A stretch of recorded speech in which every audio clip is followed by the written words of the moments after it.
मैया सामान का 2500 रुपया आ गया। अच्छा, आ ही जाएगा, नहीं आया तो जाएगा कहाँ? फ्री राशन तो मिल रहा है ना? नहीं, इसलिए पूछ रहे हैं कि झारखंड के लोगों के लिए ये चीज ज्यादा इंपॉर्टेंट है। शिक्षा विक्षा रोजगार रोजगार ये सब चलता रहेगा।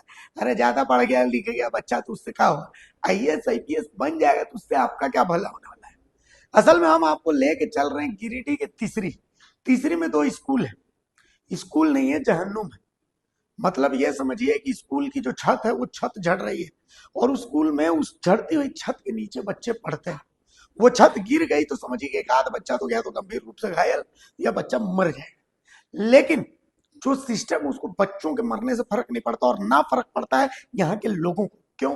क्योंकि यहाँ के लोगों को फ्री में राशन मिल रहा है और फ्री में 2500 रुपया मिल रहा है।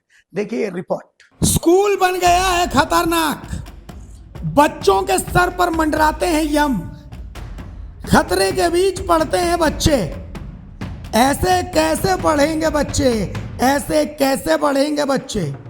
ये टूटती छत बिल्कुल वैसी है जैसी झारखंड की शिक्षा व्यवस्था, एकदम जर्जर, और इस छत के नीचे बच्चे पढ़ते हैं। ये तस्वीर गिरिडीह जिले के तीसरी प्रखंड स्थित प्राथमिक विद्यालय पैसरा और उत्क्रमित प्राथमिक विद्यालय हीर खरार की है। इन दोनों स्कूलों की हालत क्या है आप तस्वीरों में देख सकते हैं, और इसी छत के नीचे बच्चे बैठकर पढ़ते हैं। सोचिए कि अगर कभी सीमेंट की छत टूटकर बच्चों के सर पर गिर गई तो क्या होगा? आप तो ये सोचकर कांप गए, पर हमारी शिक्षा व्यवस्था और इस शिक्षा व्यवस्था को चलाने वाले हुक्मरान ये सोचकर बिल्कुल नॉर्मल रह जाते हैं। उनके लिए ये सब कोई बड़ी बात नहीं है। अब सुनिए स्कूल के शिक्षक इसे लेकर क्या कहते हैं। सर आपका? दिनेश कुमार। कोई दिक्कत है क्या सर स्कूल में? दिक्कत यही है कि विद्यालय थोड़ा जर्जर अवस्था में है। एक दो कमरा अगर हो जाता तो अच्छा था। सर जिस तरह का भवन जर्जर को देखने मिल रहा है, जो तो लग रहा है कि कभी भी घटना हो सकती है। हाँ, वो तो हो सकता है। तो हम विभाग को सूचित कर दिए। सूचित किए हैं। हाँ, विभाग को सूचित कर दिए।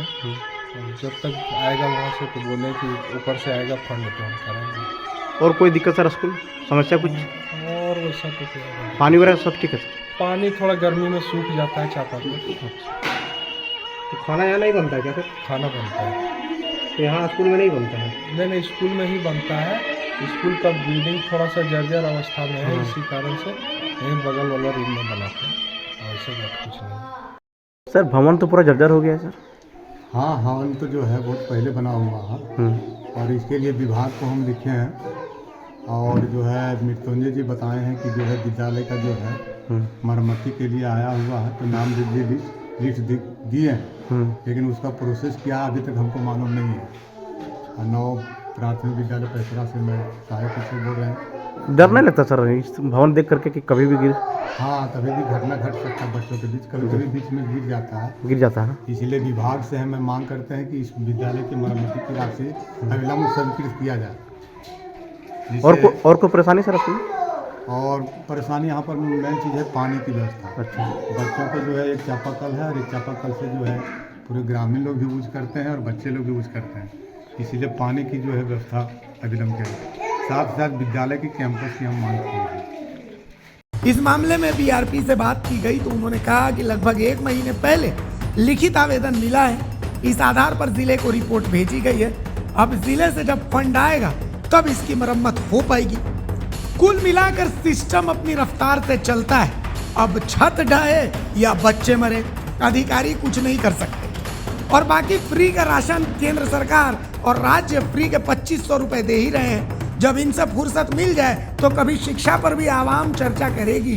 तब तक लगाइए जोर से नारा, मोदी है तो मुमकिन है, हेमंत है तो हिम्मत है। आपके पास तो दोनों ऑप्शन है, जो मन है वो बोलिए। गिरिडीह के तीसरी से आनंद बर्नवाल की रिपोर्ट।